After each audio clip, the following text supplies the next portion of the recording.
अचानक आज नीतू को अपने घर में देखकर मन बहुत प्रसन्न हो उठा। वह पहले वाली चुलबुली बिंदास नीतू फिर से लौट आई थी।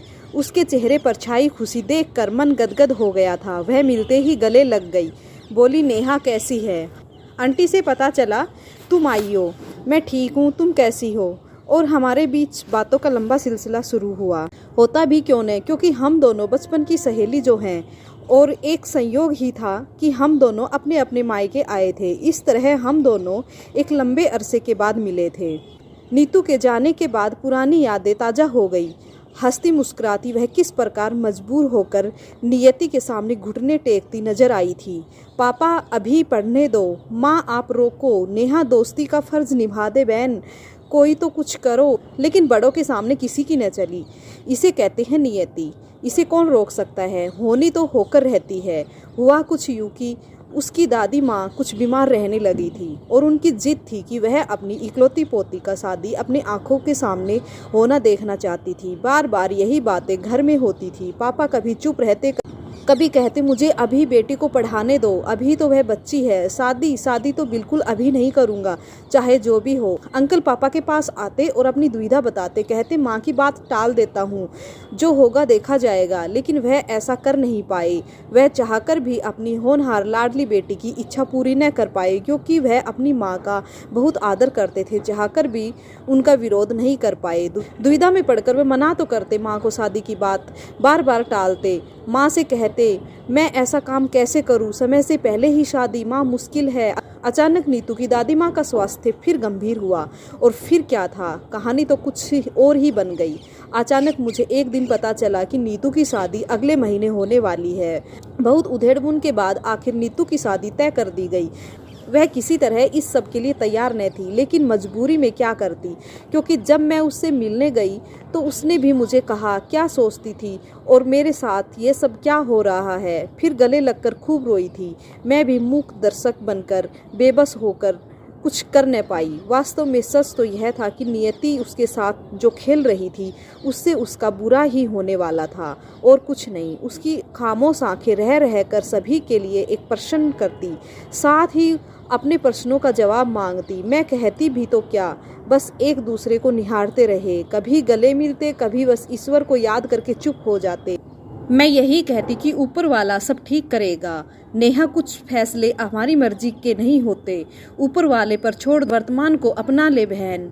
जिस पर बीतती है ये वही जानता है, लेकिन क्या करे। नीतू अपने परिवार की बेटी, 2 भाइयों की अकेली बहन, पिता अधिकारी थे, संपन्न परिवार की दुलारी बेटी थी। वह हर कोई उसके नखरे उठाता था। वह पढ़ने में बहुत तेज थी, उसे पढ़ लिख कर कुछ बनने का शौक था।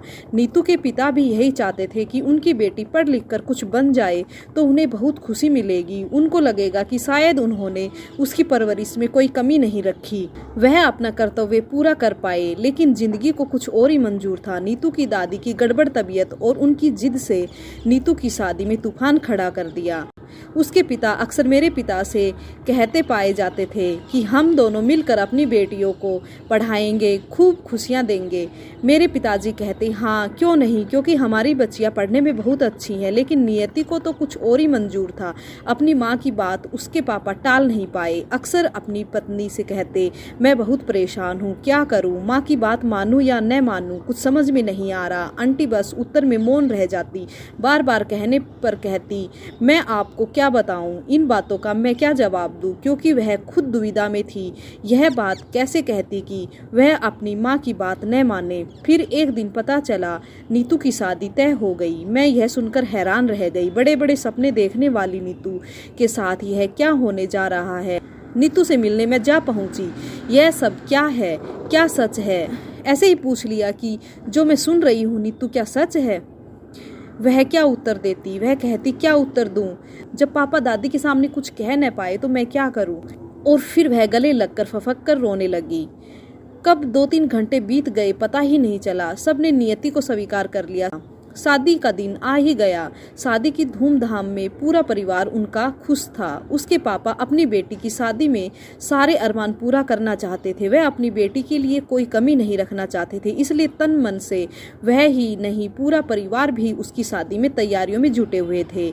यह क्या, दरवाजे पर बारात आते ही सभी को नशे में झूमता देख, अश्लील हरकतें करता देख वहां पर उपस्थित सभी लोग हैरान होकर गुस्से में आ गए।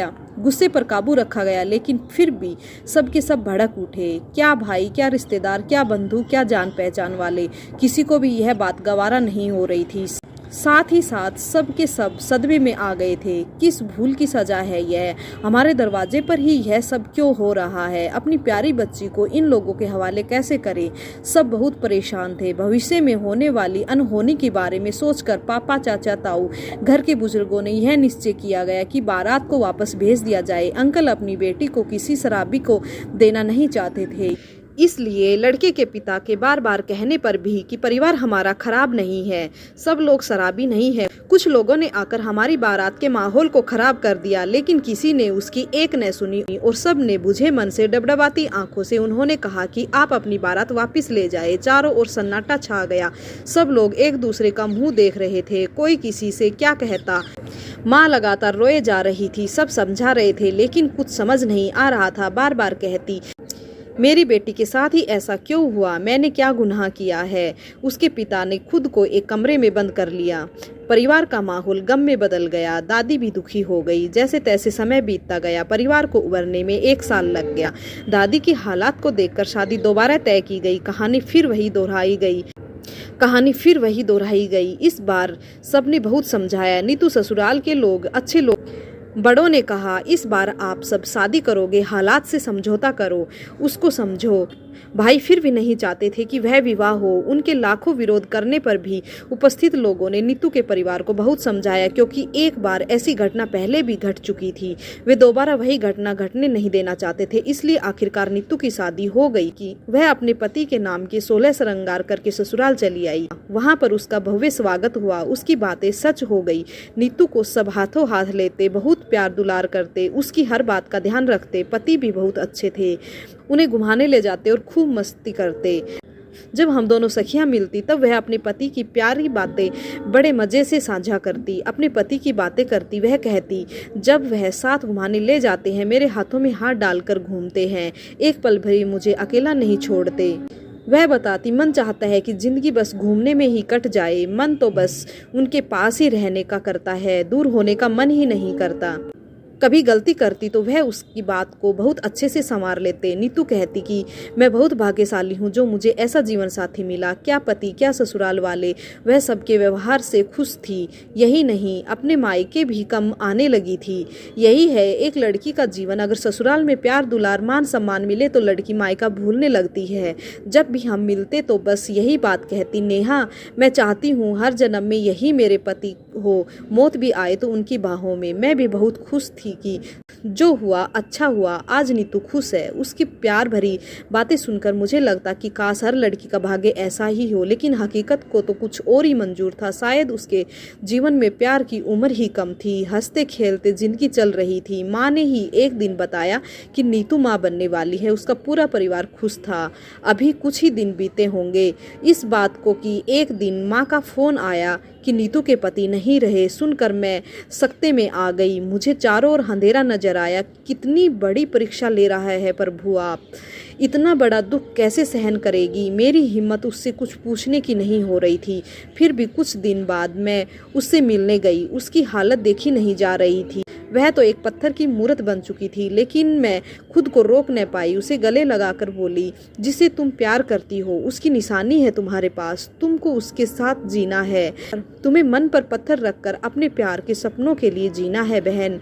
परिवार वाले भी यही समझाते रहते थे। मैंने कहा, अपने मोहित की निशानी के लिए, सपनों के वजह के लिए हंसकर जीना होगा नीतू, तुझे अपने प्यार का वास्ता। इतना कहकर मैं जब चलने लगी तो वह मुझे छोड़ नहीं रही थी, लेकिन वापस आना भी तो था। यूं ही कई महीने बीत गए। जिंदगी का नाम ही चलते रहना है, वह कभी किसी के लिए नहीं रुक सकती। इस प्रकार नौकरी लगने पर नीतू अपने बेटे को लेकर अपने मायके आ गई थी, क्योंकि उसकी नौकरी वहीं आसपास लगी थी। और आज उसकी चंचलता और हिम्मत देखकर मैं बहुत खुश थी।